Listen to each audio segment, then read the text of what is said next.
So we're starting here with my template for my shape, and I made it on cardstock because they hold up better over time if the templates are made out of cardstock versus paper.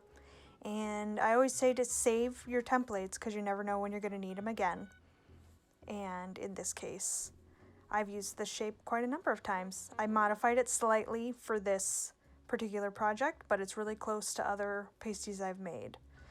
So you can see here that I'm tracing the template onto the buckram. Buckram is the material I will make the basis for these pasties out of. It kind of looks like interfacing, but it's stiffer and kind of crispier. It's a millinery or hat making supply, and you can find it in that type of fabric section, supply section at the craft store or the fabric store. Just ask for buckram or ask where their millinery supplies or their hat making supplies are, because that's where you'll find it. So you can see I'm tracing it onto the buckram. I'm going to trace it onto the buckram twice.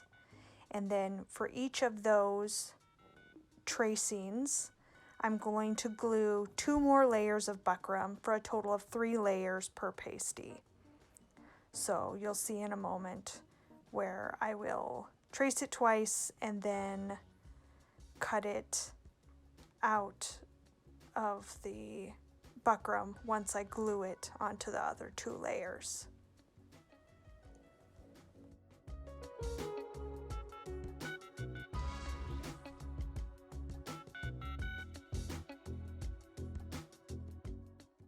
So here it is, finished tracing. And I'm going to repeat that so that I have 2 of them.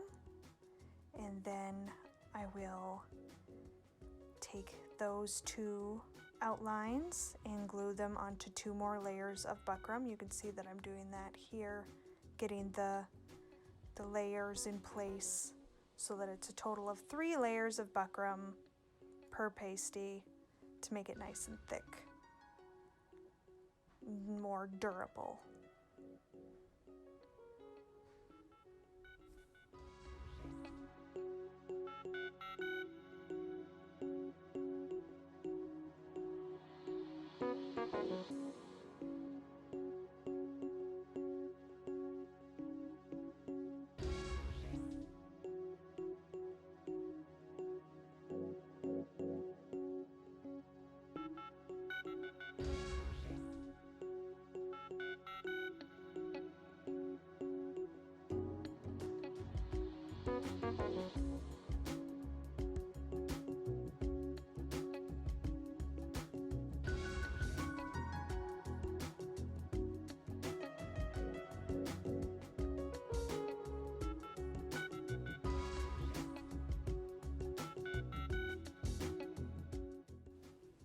So now I'm getting ready to glue my layers together, and I'm going to use hot glue to glue each layer of buckram to the other.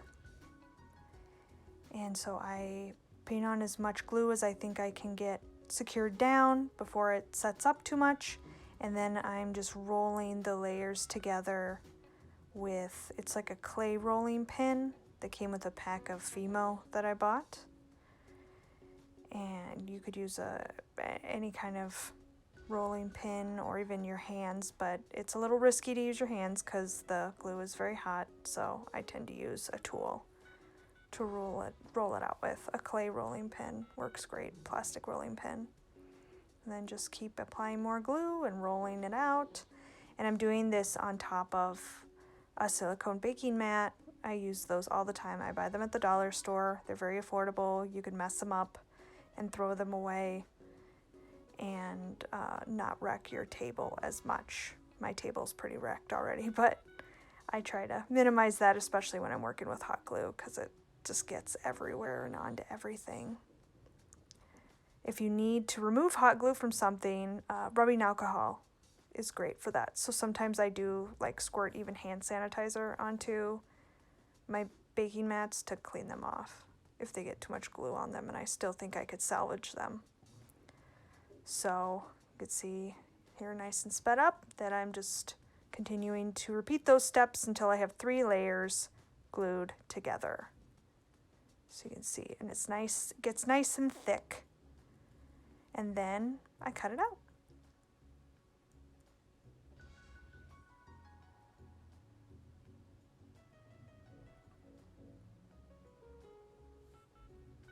So there it is, all cut out. And you can see that there's a dart that I cut into it, because then we fold it over, and that's what makes kind of the more cone shape.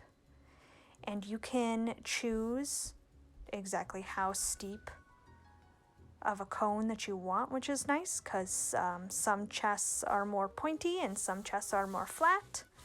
So you can choose exactly how much dart that you want to put into there to make it as deep as you need to accommodate how much tissue that you're going to be putting inside of the pasty when you wear it. For flatter chests, I make the pasties flatter, and then for pointier breasts, then I make them pointier. So you can customize them that way, and that's what's kind of nice about making your own out of buckram. So I glued those edges of the dart together, and now I'm trimming off the excess so that the shape matches the rest of the shape.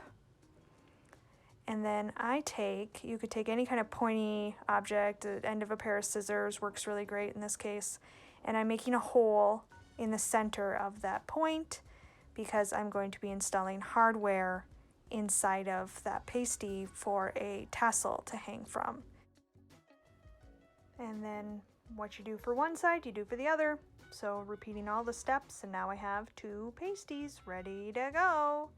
And I'm going to be covering these pasties in this beautiful black and red fabric. And I'm just going to attach that with more hot glue. Some people sew fabric onto the buckram. There's 100 different ways to make pasties. There's no wrong or right way, really. Just find kind of whatever works for you. But this is my method, so I'm attaching this fabric with more hot glue, which you do have to be careful of, especially with a fabric like this, because the glue can melt the fabric, so I've had to be careful that it's not doing that, and the glue can come through the fabric and look kind of crappy on the outside. So, and you can see here I'm very carefully getting glue all the way up to the edge of the pasty and the fabric, so that they glue all the way to the ends, and so that when I trim the fabric off, there's fabric all the way to the edges of the pasty, which can be tricky in a shape like this that's got so many little points. It's a little easier when you're working with a circle or anything with a flat type of an edge. It's much easier to get the fabric up and around the edge when you're dealing with that.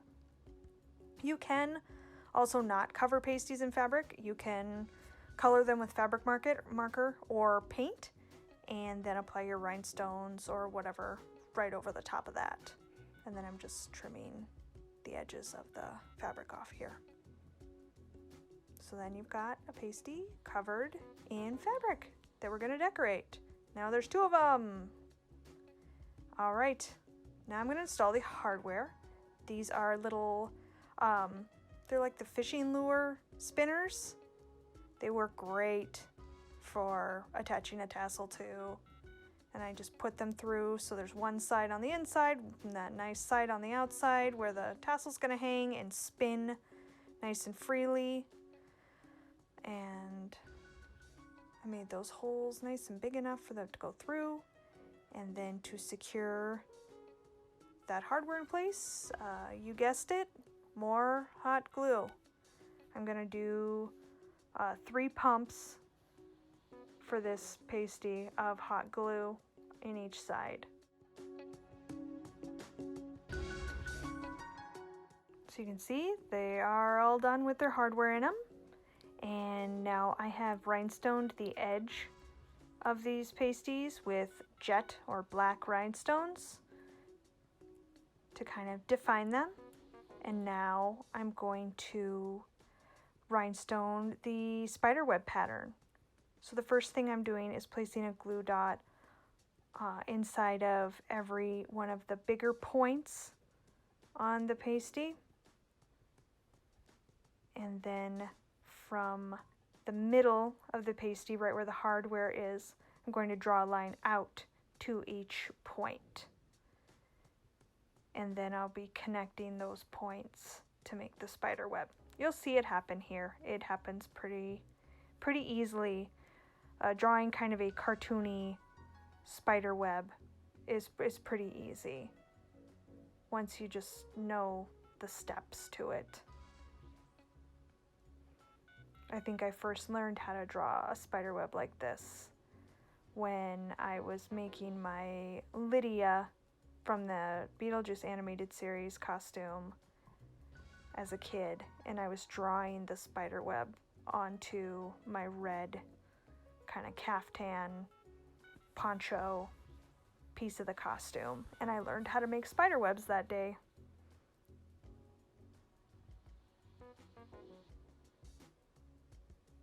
So I'm drawing the lines out to each of those points,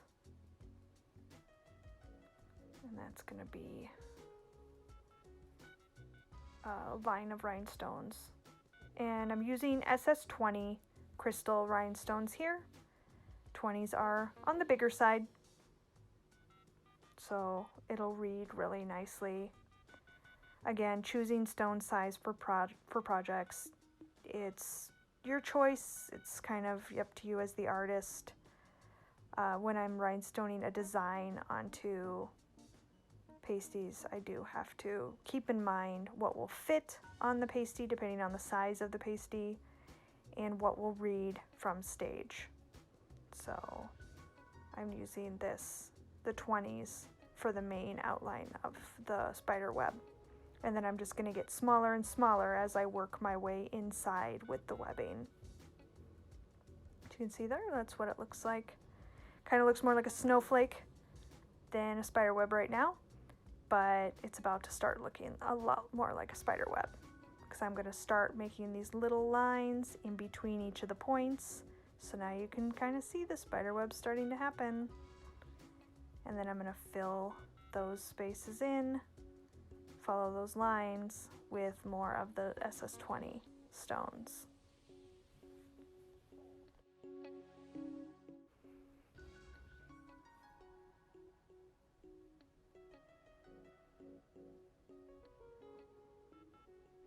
And there it is, all connected. And now I'm going to go back and put another SS20 stone on the outside of each of those lines I originally drew, because once I put those edges on the spider web, it kind of lost that definition point.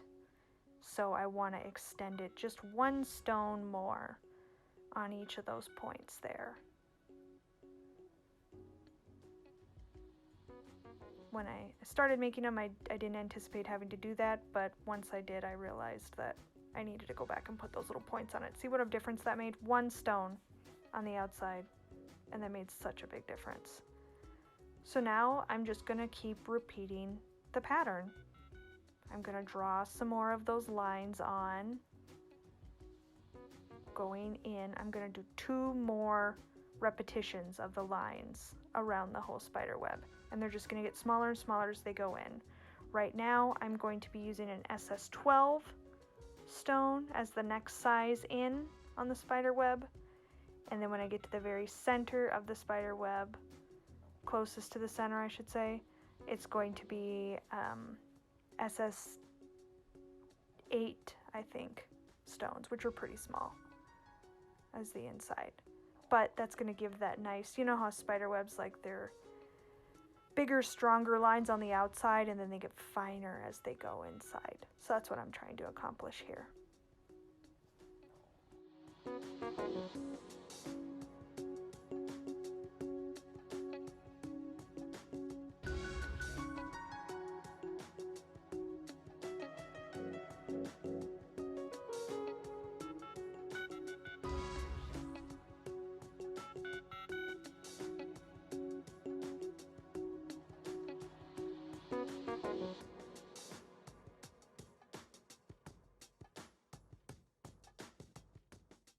And there's the second line.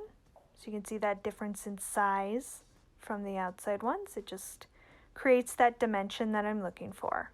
And I'm applying that final row to the inside with those little teeny tiny SS8 crystal rhinestones. So you get that nice difference in texture as they go into the inside of the web, just like a real spider web. And that's what it looks like. And it's all dried. And then I added some cyan rhinestones in between the webbing to bring forth more of that red that flashes in the fabric, to just give some more interest. You can see those just little flashes of red in with the black, in with the sparkle from the spider web parts. Just creates more dimension. And I gave the person a choice of tassel colors, and they chose these beautiful deep red maroon tassels. And the last step I always do, I seal the inside of the pasty with Mod Podge. And I use a sponge tip, and then once it's dry, I seal it with a layer of spray adhesive, because that helps the pasty tape or medical adhesive stick to the back of the buckram better. And this is what they looked like all finished up with their tassels attached. And they are ready to go to their owners now. Thank you so much for joining me today. I really had a great time showing you my process of making a pair of pasties. So this project is actually part of a professional trade between myself and this is my friend Keke Boudreaux, wonderful performer here in the Twin Cities, who makes soaps. They make feathery hair pieces. They have their brands Keke Sips and Apothekeke. They make simple syrups and all sorts of flavors.